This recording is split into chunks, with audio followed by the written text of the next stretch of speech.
반갑습니다. 주 안에서 이렇게 함께 예배드리게 돼서 진심으로 반갑습니다. 소돔과 고모라 여러분 잘 아시는 것처럼 의인 10명이 없어서 그 동네가 멸망당했잖아요. 그 당시에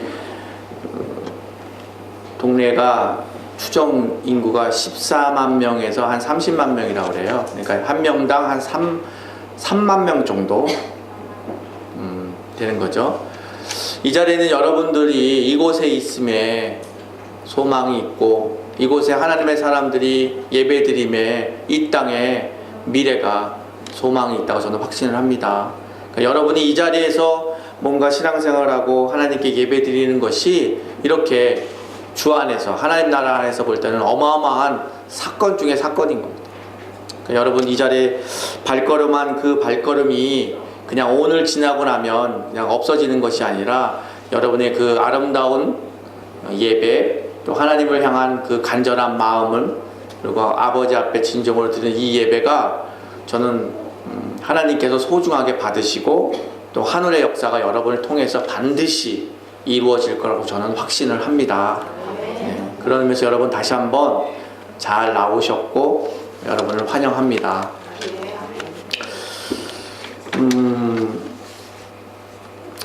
하나님을 믿고 있는, 예수를 믿는 사람들이 살다 보면 어려움을 겪잖아요. 그 도대체 왜 어려움을 겪을까요?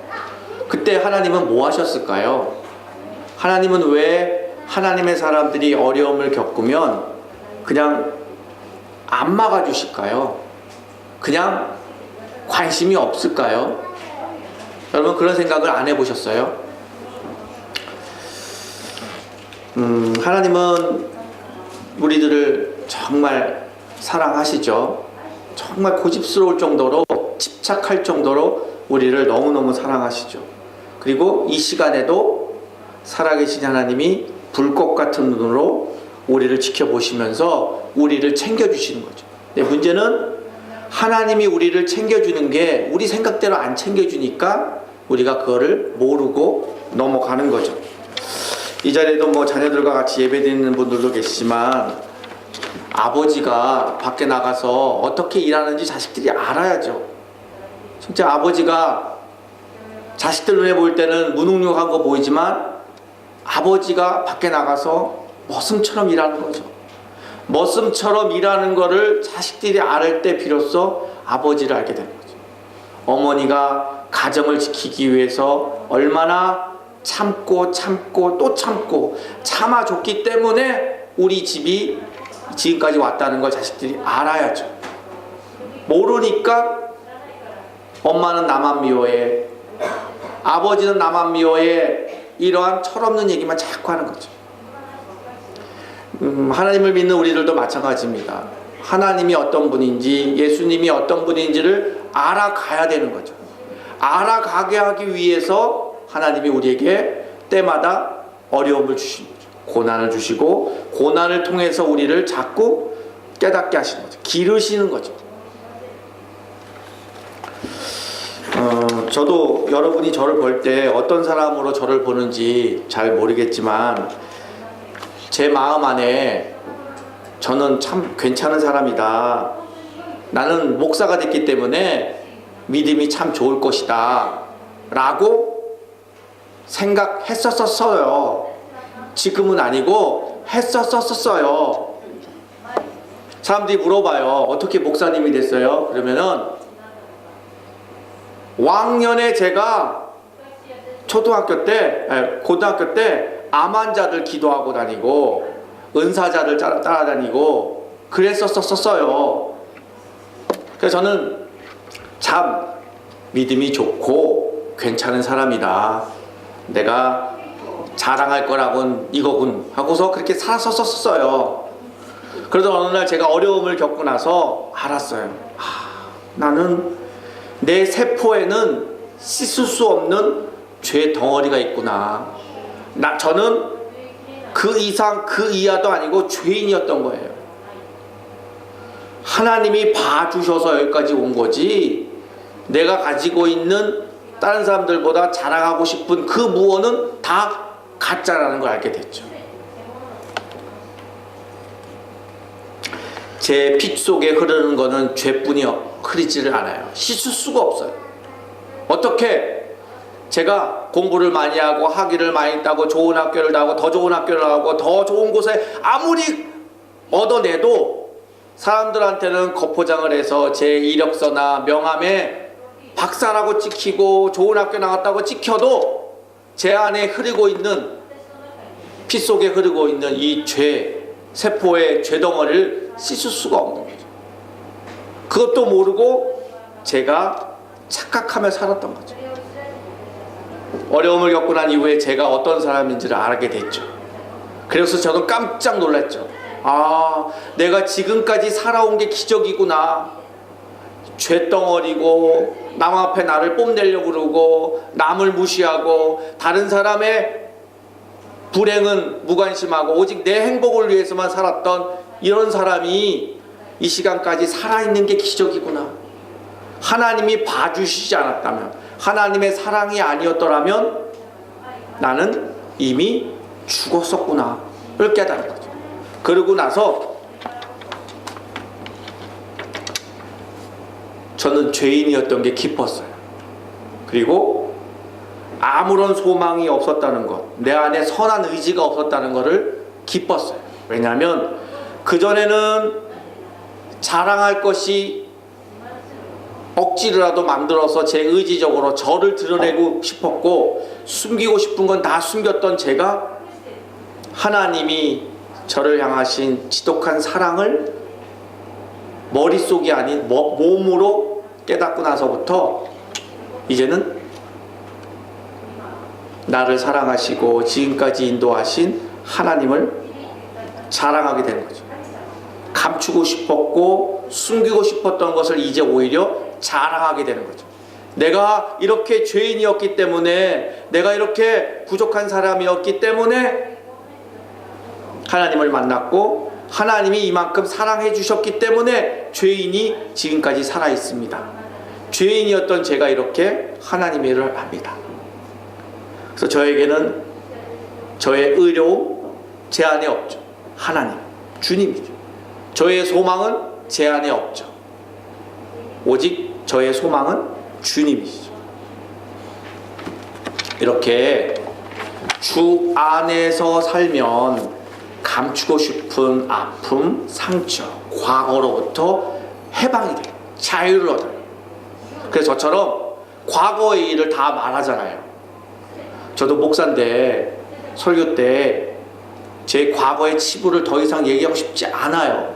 하지만 그게 드러나야 하나님이 어떤 분인지를 알게 되니까 과감히 저를 던지는 거죠. 전철 안에서 바지에 설사했다는 얘기를 한두 번이지 저도 나 뜨거워요. 하지만 숨기고 싶은, 또 도저히 얘기하고 싶지 않은 이야기까지도 얘기할 정도라면 제 안에 이제는 자유를 얻은 거죠. 해방을 얻은 거죠. 하나님은 왜 여러분들에게 고난을 주시고 그 고난을 통해서 도대체 무엇을 하시려고 그러실까요? 사람들이 힘든 거는 고난을 당하면, 고난을 겪게 되면 상처가 남아요. 시간이 아무리 흘러도 상처가 남아요. 상처. 마음에 자국이 남는다는 거죠. 그 상처가 과연 우연일까요? 그냥 우발적인 사건일까요? 내가 거기 가지 않았으면 그 상처가 없을 텐데, 내가 그 사람 안 만났으면, 내가 1번에 안 왔으면, 자꾸 과거를 생각을 해서 과거 때문에 자꾸 내 상처를 자꾸 얘기를 해요. 여러분 속지 마세요. 이 세상에 여러분이 오신 게 우연일까요? 천만의 말씀이요. 여러분이 이 땅에, 부모님을 통하여 이 땅에 오신 것은 하나님의 창세 전서부터의 계획이었어요. 여러분이 태어나는 순간부터 천국에 갈 때까지 누구 손에 붙잡히고 있습니까? 이 자리에 있는 여러분들이 지금 천국 가는 그날까지 누구 손에 잡혀 있습니까? 하나님께 붙잡혀 있지 않겠습니까? 그러므로 여러분이 지금 아파하는 상처는 뭔가 알지 못하지만 큰 의미가 있다는 거죠. 무궁무진한 큰 뜻이 있다는 것이죠.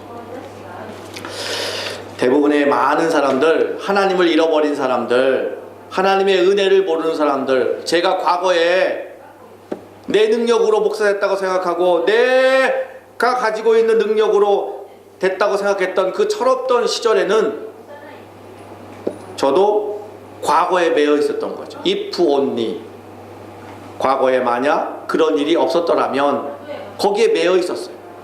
과거에 매여서 현재를 행복하게 못 사는 거죠.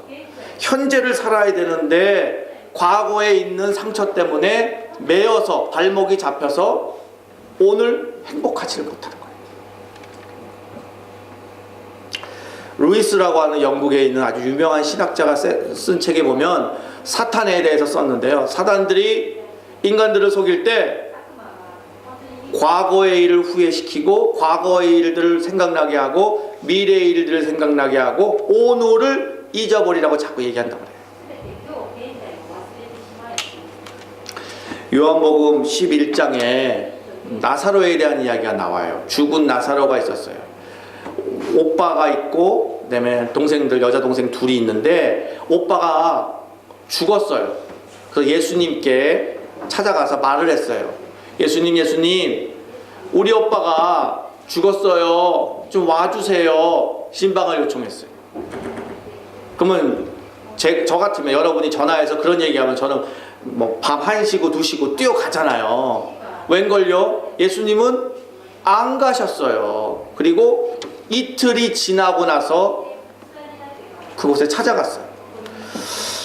찾아갔더니 역시 동생들 입에서 이렇게 나옵니다. 예수님이 이틀 전에 여기 오셨더라면 우리 오빠 살았을 텐데, 이렇게 얘기해요. 하나님을 잃어버린 사람들의 공통점은 자꾸 과거에 매여 있어요. 과거의 상처에 자유를 못 얻어요. 오늘 로마서 오늘 8장에 1절, 2절 읽었는데 그 공통적인 단어가 계속 반복되잖아요. 주 안에서 사망의 법에서, 죄에서 해방됐다라고 고백을 해요. 그걸 이해하려면 7장, 로마서 7장에 이렇게 고백을 하죠. 오라, 나는 내 안에 두 마음이 있도다. 이 두 마음을 어떻게 했으면 좋겠느냐, 누가 나를 살려줄 것이냐 라고 얘기해요. 이 자리에 있는 우리 모두에도 그래요.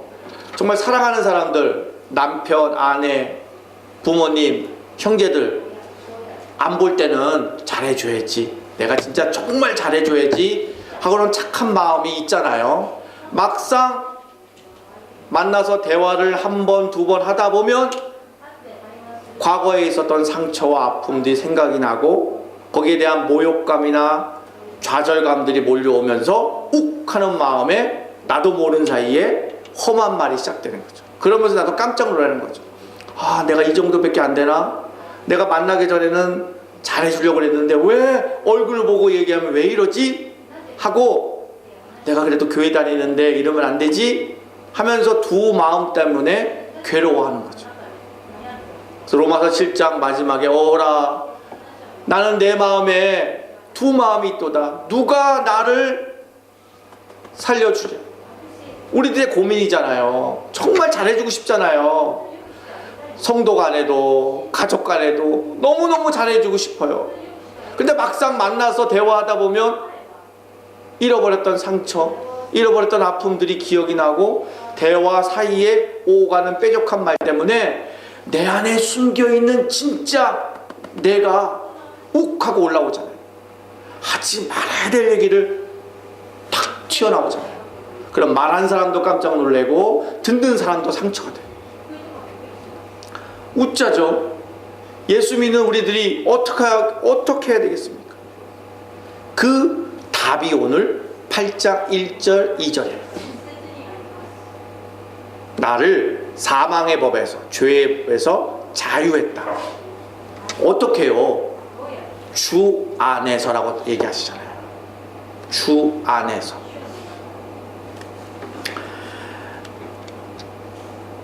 예수님이 그 신방 좀 빨리 가시지. 아니, 예수님의 옆에 있는 제자들은 뭐 한 거예요? 스케줄 관리했던 그 베드로 비서실장은 뭐 한 거예요?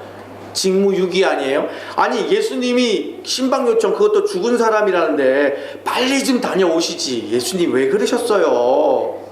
그것도 하루도 아니고 이틀이나 있다가 하셔서 왜 그러신 거예요? 이렇게 이제 얘기하는 거죠.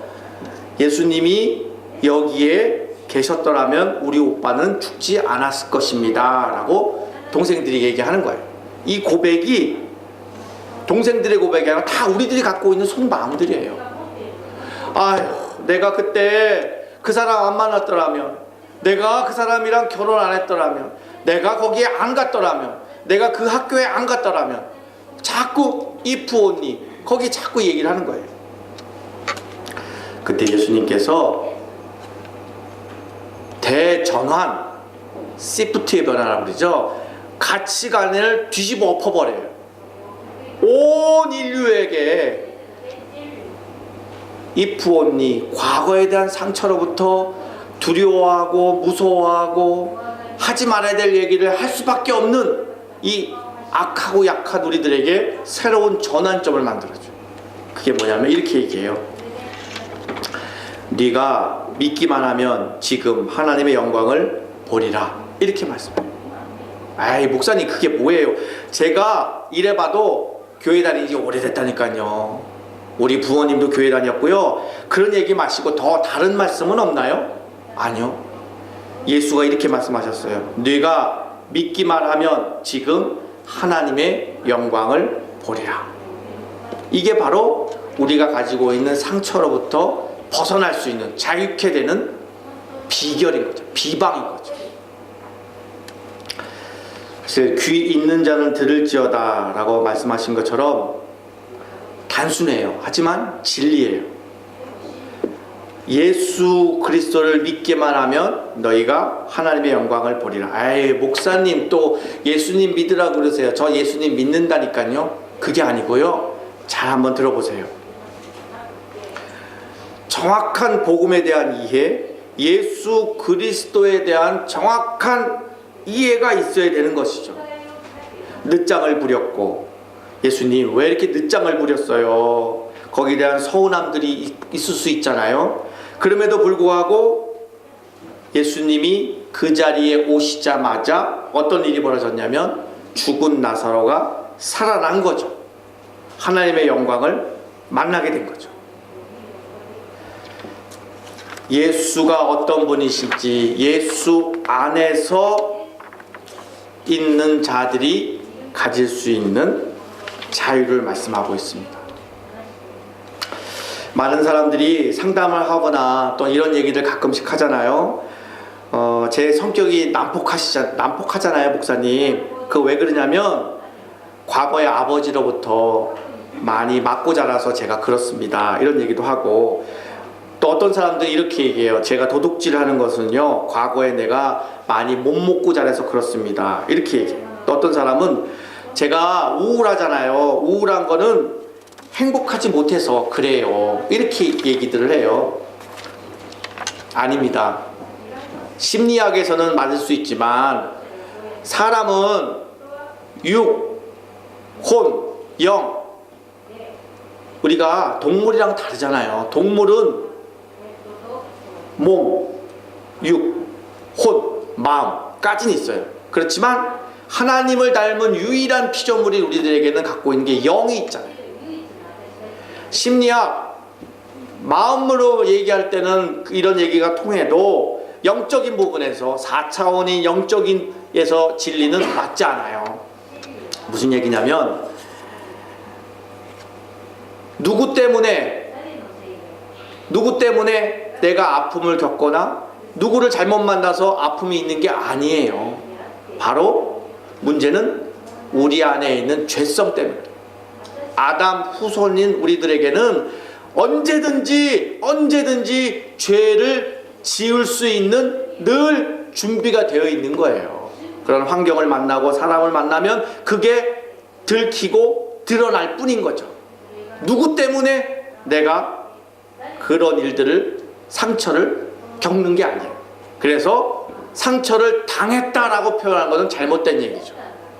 그 사람 때문에 내가 아픔을 겪는 건 아니에요. 항상 우리들은 죄를 지을 준비가 되어 있는 죄성을 갖고 있는 거죠. 그건 누구든지 부인할 수 없어요. 그랬던 우리들, 하나님의 품을 떠났던, 하나님의 은혜를 떠났던 우리들이 세상을 살려면 어떻게 살아야 돼요? 내가 왕이 돼야죠. 내가 결정하고 내가 계획을 하고 내가 진행을 해야 되죠.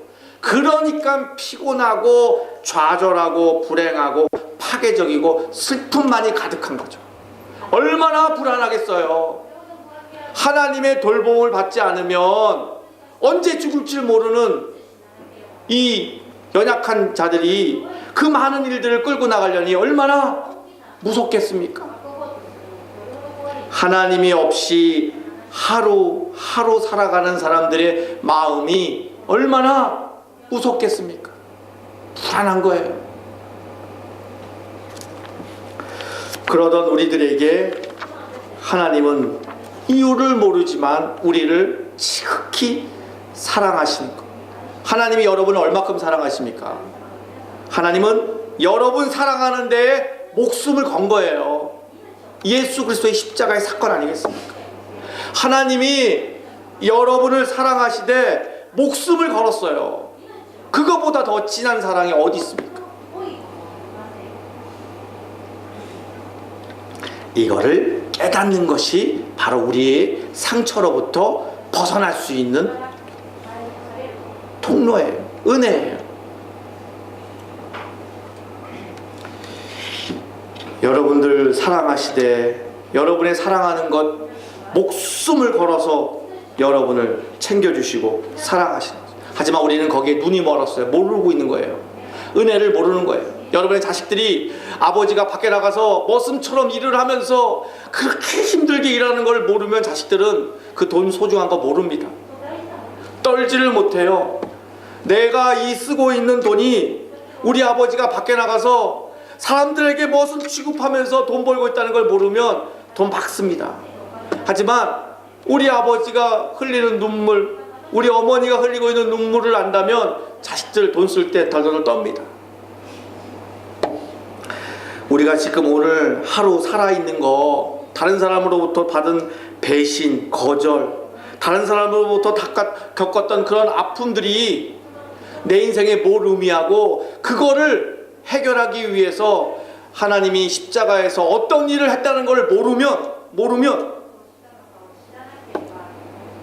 늘 불안하게 살 수밖에 없지만 주 안에서 예수를 믿으면 바로 하나님이 십자가에서 어떤 일들을 했다는 것을 깊이 깨닫게 되면 내가 가지고 있는 눈물, 내가 가지고 있는 이 불행, 내가 가지고 있었던 이 배신감이 끌어안고 십자가에 다 끌고 올라가신 겁니다. 그리고 십자가에서 그걸 다 풀어놓으신 겁니다. 그리고 이제는 새로운 피조물로 하루하루 살 수 있도록 우리를 인도하신 것이죠. 그 말이 뭐냐? 우리가 과거에 가지고 있었던 슬픔, 눈물, 분노, 거절, 이 배신감을 때문에 오늘을 잃어버리고 살아가고 있습니다. 과거에 매여 있어서 오늘 하나님의 나라가 선포됨을 얘기해 주셨던 이 좋은 날, 오늘을 잃어버리고 자꾸 과거에 발목이 잡혀 살아가는 우리들에게 하나님은 말씀을 통하여 가르쳐 주신 것이죠. 주 안에 있으면 주의 말씀을 붙잡고 네 생각대로 살지 말고 주님의 말씀대로 살아간다면 과거로부터 해방이 돼서 오늘 행복하게 살 수 있다라고 자꾸 말씀하고 계시는 것이죠. 사랑하는 우리 동경 제일교회 우리 성도 여러분, 우리는 과거에 매이고 미래에 불안하게 살 수밖에 없는 연약한 육신을 갖고 있어요. 과거에 그런 일만 없었더라면, 과거에 성공했더라면 늘 매여서 오늘을 축복의 이 한날을 잃어버리고 살고 있어요. 여러분 그냥 잘 생각해 보세요. 과거에 그런 일이 없었더라면 우리는 더 어려운 일을 겪었을 겁니다. 내가 생각하고 있는 그 아픔, 어려운 일들을 고마웠고 고마워해야 할 것은 하나님을 알면 알수록 제가 깨닫는 게 내가 내 인생에 그런 당시에는 너무 힘들고 사람들 얼굴도 쳐다보기가 너무 민망하고 창피했는데 지나와 보니까 그 일을 안 주셨으면 나중에 더 큰 일 터졌을 거예요. 이런 것도 있습니다. 내가 그런 일을 꼭 했었으면 좋았을 텐데, 내가 그거만 성공했더라면 참 좋았을 텐데, 만약 그 일이 이루어졌더라면 저와 여러분은 허랑방탕한 탕자와 같이 살 수밖에 없는 자들입니다. 오늘은 말씀을 통해서 우리 신앙, 우리가 예수를 믿고 있는 이 신앙이 정말 내 인생에 어떠한 영향을 주고 내가 예수를 믿는 것이 내 삶에 어떠한 영향을 주는지를 다시 한번 생각해 보았습니다. 예수를 믿는다, 주 안에 머문다, 이것은 내 가지고 있는 성정대로, 내 성격대로 안 산다는 거죠. 내 가지고 있는 사고와 가치관으로 산다는 거 아니죠. 내가 경험한 거 가지고 그거 붙잡고 산다는 거 아니죠. 좀 처음에는 불편하고 이건 좀 여러분이 힘들더라도 하나씩 예수 그리스도께서 우리에게 말씀하신 대로 범사에 감사하라. 감사할 이유가 없는 사람마저도 받아들여서 주 안에 머물면 죄에서 사망에서 해방된다고 했던 그 말씀대로 우리의 부모님, 영원하신 부모님이신 하나님께서 바로 여러분들을 향해서 이렇게 말씀하시잖아요. 내 살 중에 살이요 내 뼈 중에 뼈다 라고 사랑하시며 우리에게 다가오시잖아요. 그 하나님이 여러분들에게 뭘 원하시겠어요? 뭐 큰 걸 원하시겠습니까? 하나님이 주신 사랑을 받아들이고 그 사랑 안에서 여러분이 정말 행복하고 인생을 기쁘게 살아가는 것을 원하시지는 않겠습니까? 원하시는 걸, 그런 거를 원하시고 계시겠죠. 하지만 우리는 하나님이 우리를 기르시기 위해서, 성도로 거룩한 사람으로 기르시기 위해서 주신 그 상처만 바라보고 자꾸 아파하는 거죠. 상처를 바라보고 아파하지 마시고 상처를 주신 하나님, 예수를 바라봐라. 하나님을 바라보시고 그분이 우리에게 빵긋빵긋 웃고 계시면서 그 놀라운 사랑으로 우리를 쳐다보시는 그 눈빛으로 여러분 새 힘을 얻으시기를 간절히 바라겠습니다. 누가 여러분에게 죄인이라고 이제는 정죄할 수 없습니다. 마지막 날 하나님 앞에 서는 날 네가 누군데 나의 나라에 들어오느냐라고 하나님께서도 물어보신다 해도 우리 하나님은 우리를 막을 수가 없는 것이죠. 그리스도 안에 있으면 사망에서 죄에서 구원 얻으리라, 자유케 하리라고 오늘 이 아침에 말씀하셨습니다. 그 말씀을 꼭 붙잡으시고 그리스도 안에 있으면 이제는 새로운 피조물이라, 이전 것은 지나갔으니 보라 새 것이 되었도다. 주 안에서 살아가는 여러분들에게는 하루하루 리뉴, 새로운 축복의 하루하루를 여러분이 허락하실 것입니다. 마음껏 누리시고 하나님께 영광된 아름다운 삶이 되시기를 간절히 축복합니다. 기도하겠습니다. 살아계신 하나님, 세상에 속아 우리를 스스로가 힘들게 한 인생을 살았던 저희들 세상에 속지 않게 하시고 과거의 아픔으로부터 자유케 해주시고 하나님이 허락해 주신 오늘 축복의 하루를 누리며 살아갈 수 있도록 우리를 인도하여 주시옵소서. 감사하고 예수님의 이름으로 간절히 기도드리옵나이다. 아멘.